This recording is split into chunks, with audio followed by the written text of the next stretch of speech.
আসসালামু আলাইকুম। এটিএন বাংলা সংবাদে সবাইকে স্বাগত জানাচ্ছি। তানিয়া ইসলাম রাত্রি। শুরুতেই বিআরবি কেবল সংবাদ শিরোনাম। ভারত বিরোধিতার নামে আন্দোলনের ইস্যু বানিয়ে বিএনপি ভুল পথে হাঁটছে মন্তব্য ওবায়দুল কাদেরের। তরুণদের আওয়ামী লীগে যোগ দেওয়ার আহ্বান। দেশের সার্বভৌমত্ব এখন বিপন্নের মুখে, অভিযোগ মির্জা ফখরুলের। খালেদা জিয়ার মুক্তির দাবিতে আবারও রাজপথের আন্দোলন জোরদার করতে চায় বিএনপি। বন্যা বৃষ্টির অজুহাতে আবারও অস্থির রাজধানীর সবজির বাজার। আলুর মার্কেটে অভিযানের খবরে দোকান ছেড়ে পালালেন পাইকারি ব্যবসায়ীরা। শুনছিলেন বিআরবি কেবল সংবাদ শিরোনাম, এবার বিস্তারিত সংবাদ। ভারত বিরোধিতার নামে যারা আন্দোলনের ইস্যু খুঁজছে তারা ভুল পথে হাঁটছে বলে মন্তব্য করেছেন আওয়ামী লীগ সাধারণ সম্পাদক ওবায়দুল কাদের। দলের ৭৫তম প্রতিষ্ঠা বার্ষিকী উপলক্ষে রাজধানীর মানিক মিয়া এভিনিউয়ে ঢাকা উত্তর সিটি কর্পোরেশনের সাইকেল র্যালি উদ্বোধন করে তিনি একথা বলেন। এ সময় তরুণদের আওয়ামী লীগে যোগ দেওয়ার আহ্বান জানান দলের নেতারা। আরও জানাচ্ছেন মুস্তাফিজুর রহমান। আওয়ামী লীগের ৭৫ বছর পূর্তি উপলক্ষে তরুণদের সাইকেল র্যালির আয়োজন করে ঢাকা উত্তর সিটি কর্পোরেশন। এতে অংশ নেন নগরীর কয়েকশো তরুণ। র্যালির উদ্বোধনী অনুষ্ঠানে সাইকেল চালান আওয়ামী লীগের কেন্দ্রীয় নেতারাও। এর উদ্বোধন করেন দলের সাধারণ সম্পাদক ওবায়দুল কাদের। তরুণদের স্বতঃস্ফূর্ত অংশগ্রহণ ছিল চোখে পড়ার মতো। তার মানে তরুণরাও বঙ্গবন্ধুর আদর্শ নিয়ে, বঙ্গবন্ধু শেখ হাসিনার নেতৃত্বে যে স্মার্ট বাংলাদেশ বিনির্মাণের যে রাজনীতি, তার প্রতি সমর্থন জানিয়েছে। আওয়ামী লীগের আদর্শের মূল স্রোতধারার সাথে এক করে আগামীর বাংলাদেশকে নেতৃত্ব দিবে আজকের তরুণ প্রজন্ম। এ সময় ভারতকে বাংলাদেশের পরীক্ষিত বন্ধু উল্লেখ করে অকারণে দেশটির বিরোধিতা না করতে বিএনপির প্রতি আহ্বান জানান ওবায়দুল কাদের। ভারত বিরোধিতার নামে আন্দোলনের ইস্যু খোঁজার চেষ্টা করছে, তারা আবারও ভুল পথে হাঁটছে। দেশ গড়ার কাছে তরুণদের অংশগ্রহণ নিয়ে সন্তোষ জানান দলের নেতারা। বঙ্গবন্ধুর আদর্শে উজ্জীবিত হতে তাদের আওয়ামী লীগে যোগদানের আহ্বানও জানান তিনি। তরুণ সমাজকে বঙ্গবন্ধুর আদর্শে, শেখ হাসিনার নেতৃত্বে আওয়ামী লীগে যোগদানের আহ্বান জানান। সাইকেল র্যালিটি মানিক মিয়া এভিনিউ থেকে মিরপুর হয়ে ধানমন্ডি ৩২ নম্বরে গিয়ে শেষ হয়। পরে জাতির পিতার প্রতিকৃতিতে ফুল দিয়ে শ্রদ্ধা জানান তারা। মুস্তাফিজুর রহমান, এটিএন বাংলা, ঢাকা। আওয়ামী লীগ সরকারের ক্ষমতা লোভের কারণে দেশের সার্বভৌমত্ব এখন বিপন্নের মুখে বলে দাবি করেছেন বিএনপির মহাসচিব মির্জা ফখরুল ইসলাম আলমগীর। বিপ্লবী ওয়ার্কার্স পার্টির ২০তম প্রতিষ্ঠা বার্ষিকীর অনুষ্ঠানে তিনি বলেন, ক্ষমতাসীনরা শুধু গণতন্ত্র হরণ করেনি, দেশের অস্তিত্ব হুমকির মুখে ঠেলে দিয়েছে। দেশকে রক্ষায় সবাইকে এক হয়ে গণতান্ত্রিক অধিকার ফিরিয়ে আনার আহ্বান জানান মির্জা ফখরুল। এ সময় বিরোধী জোটের নেতারা দাবি করেন, অপকর্ম ও দুর্নীতির দায়ে আওয়ামী লীগ সরকারের ভিত এখন নড়বড়ে।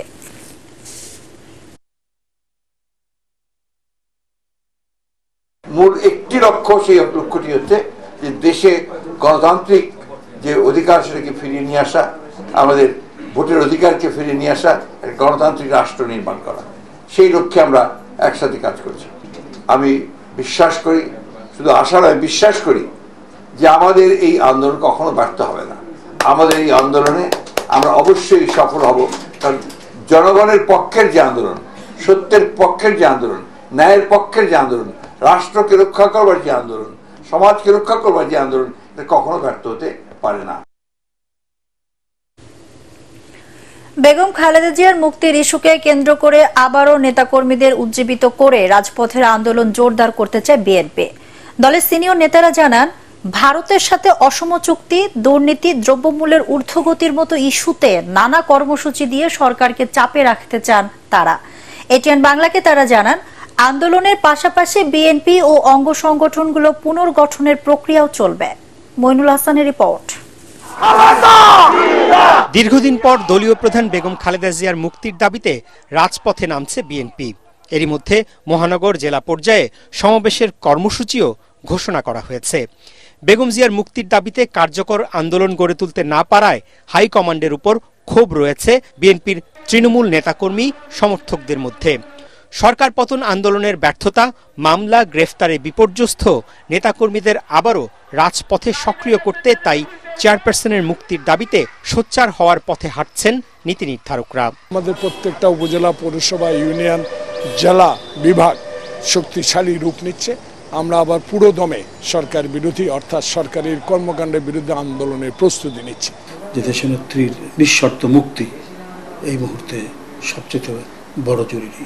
আজকের যে দেশবিরোধী যে চুক্তি, আজকে দেশের প্রতি যে অবিচার করছেন শেখ হাসিনা জোর করে ক্ষমতা দখল করে, এখান থেকে পরিত্রাণের জন্য যে সংগ্রাম, সে সংগ্রামের যে প্রতীক দেশনেত্রী বেগম খালেদা জিয়া। সেই সাথে দল পুনর্গঠনকেও সমানভাবে গুরুত্ব দিচ্ছে বিএনপির হাইকমান্ড।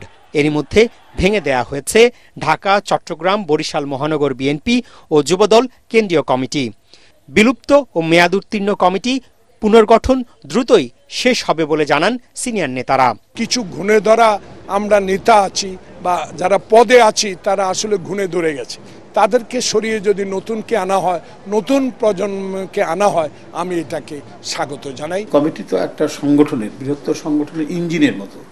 তো ইঞ্জিন যদি সংগঠনের সাথে জোড়া না লাগে তো এটা তো চলমান হবে না, প্রবাহমান হবে না। তো সুতরাং খুব শীঘ্রই কমিটিগুলো দেওয়া হবে।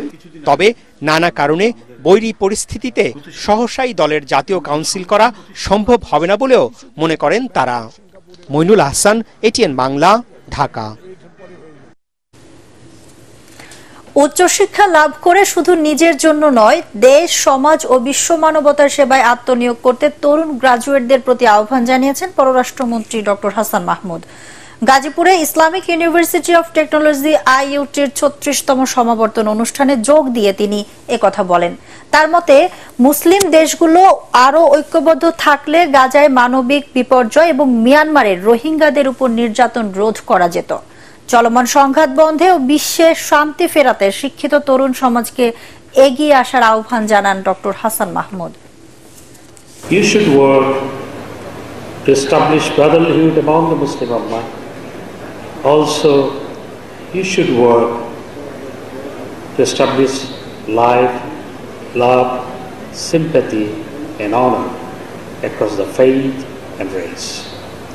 And thereby, we can make our world a better world in future.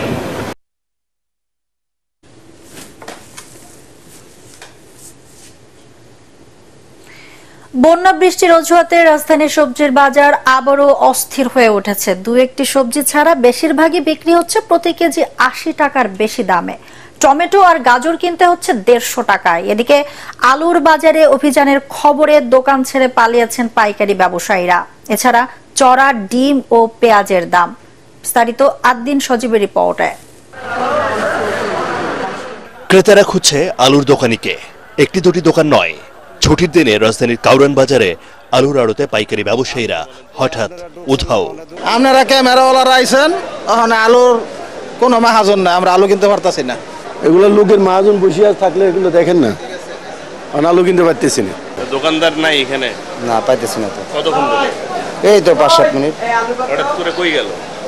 কোথাও কাস্টমার তো আমি, বিক্রেতা তো নাই, আমি তো দেখতেছি না, একজনও নাই। দেখেন প্রতিটা জায়গায় ফাঁকা। কোনো ডিপ্লোমেসি না থাকলে সেক্ষেত্রে তো সে দোকানদার থাকবে, দোকান ফালাই যাবে কেন? বিভিন্ন সময়ে সাংবাদিকদের উপস্থিতি কিংবা সরকারি সংস্থাগুলোর অভিযানের খবরে বিক্রেতাদের পালিয়ে যাওয়ার ঘটনা পুরনো। আলু তো আমরা দেখলাম পাইকারি ৪৫ টাকা পেয়েছি, সাদাটা লালটা দুটোই পাইকারিতে ৪৫ টাকা কেজি পেয়েছি।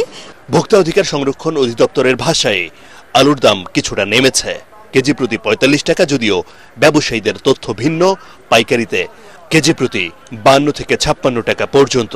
৪৫ টাকা দিন খাইতে আর অর্ধেক খাইবা অর্ধেক খালাই দিব এই আলুটি। তাহলে ৪৫ টাকার তথ্য কোথা থেকে আসলো? ওটি আলু না। তবে বন্যা বৃষ্টির অজুহাতে সবজির বাজার আবারও নিয়ন্ত্রণের বাইরে চলে যাচ্ছে। করলা, বেগুন, বরবটির কেজি ৮০ টাকা বা তারও বেশি। টমেটো, গাজর ১৫০ থেকে ১৬০ টাকা কেজি। করলা এবং উস্তা হলে আপনার হলো ১০০ থেকে ১১০ টাকা কেজি। বৃষ্টি মালের আমদানি একটু কম, এদের আগে যেমন আমদানি বেশি ভরপুর ছিল, এদের পর থেকে মালের আমদানি একটু কম। মনে হচ্ছে অস্বাভাবিকভাবেই বেড়ে গেছে। এখন এইটা ওনারা কজ দেখাচ্ছে, চারদিকে বৃষ্টিতে বন্যা হয়ে সব সবজি দিয়ে নষ্ট হয়ে যাচ্ছে, সব কিছুতে দাম বেশি। আজকে একদম দিয়ে কিনবেন, কালকে এসে আরেক দাম পাবেন। এখনো চড়া ডিমের দাম ডজন 145 টাকা, ব্রয়লার মুরগি কেজি প্রতি কিনতে হচ্ছে 170 টাকায়। আদ্দিন সজীব, এটিএন বাংলা, ঢাকা। অত্যাধুনিক সরঞ্জাম ও প্রযুক্তির ব্যবহার এবং উন্নত প্রশিক্ষণের মাধ্যমে এসএসএফ সদস্যদের পেশাগত দক্ষতা বাড়ানোর আহ্বান জানিয়েছেন রাষ্ট্রপতি মোহাম্মদ শাহাবুদ্দিন। গতরাতে বঙ্গবন্ধু আন্তর্জাতিক সম্মেলন কেন্দ্রে এসএসএফ এর 38তম প্রতিষ্ঠাবার্ষিকীর অনুষ্ঠানে তিনি এই আহ্বান জানান। এ সময় রাষ্ট্রপতি বলেন, দেশের রাজনৈতিক প্রেক্ষাপট, স্বাধীনতা বিরোধী অপশক্তির চক্রান্ত এবং আন্তর্জাতিক সন্ত্রাসবাদের কারণে অতি গুরুত্বপূর্ণ ব্যক্তিদের নিরাপত্তার বিষয়টি খুবই গুরুত্বপূর্ণ ও চ্যালেঞ্জিং। নিশ্ছিদ্র নিরাপত্তা বলয় গড়ে তোলার সাথে সাথে ভিআইপিদের জনসংযোগের বিষয়টিও গুরুত্বের সাথে বিবেচনা করার তাগিদ দেন তিনি। অতি কঠোরতার কারণে নেতা ও জনগণের মধ্যে যেন দূরত্ব বা ভুল বোঝাবুঝি সৃষ্টি না হয় সে বিষয়ে সতর্ক থাকার আহ্বান জানান রাষ্ট্রপতি। অনুষ্ঠানে স্বাগত বক্তব্য রাখেন এসএসএফ মহাপরিচালক major general AKM Nazmul Hasan. এর আগে রাষ্ট্রপতি এসএসএফ এর প্রতিষ্ঠাবার্ষিকী উপলক্ষে কেক কাটেন এবং সাংস্কৃতিক অনুষ্ঠান উপভোগ করেন। এবারে পার্টেক্স খেলার খবর।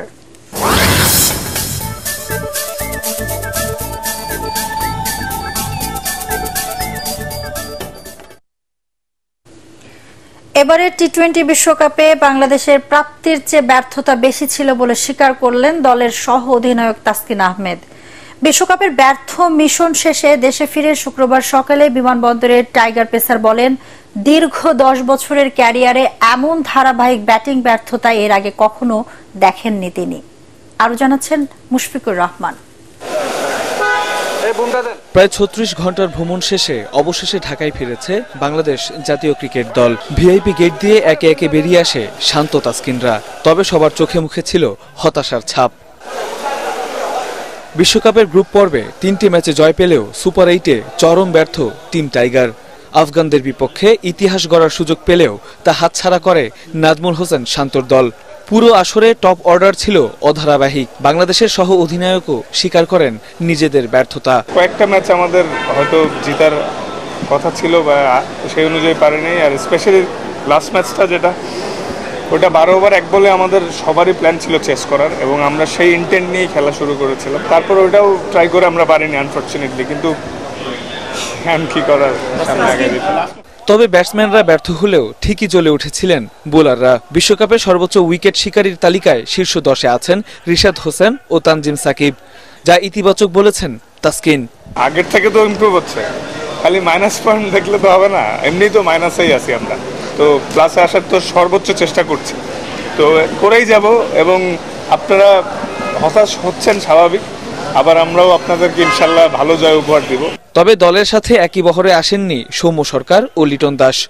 এছাড়া কোচিং স্টাফদের সদস্যরাও যে যার মতো ছুটিতে গিয়েছেন। আগামী আগস্টে পাকিস্তান সফরের 2টি টেস্ট দিয়ে আন্তর্জাতিক ক্রিকেটে ফিরবে বাংলাদেশ দল। মুশফিকুর রহমান, এটিএন বাংলা, ঢাকা। শেষ করার আগে বিআরবি কেবল সংবাদ শিরোনাম আরেকবার। ভারত বিরোধিতার নামে আন্দোলনের ইস্যু বানিয়ে বিএনপি ভুল পথে হাঁটছে, মন্তব্য ওবায়দুল কাদেরের। তরুণদের আওয়ামী লীগে যোগ দেবার আহ্বান। দেশের সার্বভৌমত্ব এখন বিপন্নের মুখে, অভিযোগ মির্জা ফখরুলের। খালেদা জিয়ার মুক্তির দাবিতে আবারও রাজপথের আন্দোলন জোরদার করতে চায় বিএনপি। বন্যা বৃষ্টির অজুহাতে আবারও অস্থির রাজধানীর সবজির বাজার। আলুর মার্কেটে অভিযানের খবরে দোকান ছেড়ে পালালেন পাইকারি ব্যবসায়ীরা। দর্শক, পরবর্তী সংবাদ দেখার আমন্ত্রণ জানিয়ে এখনকার মতো শেষ করছি। এটিএন বাংলা সংবাদ ইউটিউবে দেখতে ব্রাউজ করুন youtube/ATN বাংলা নিউজ। ধন্যবাদ সবাইকে।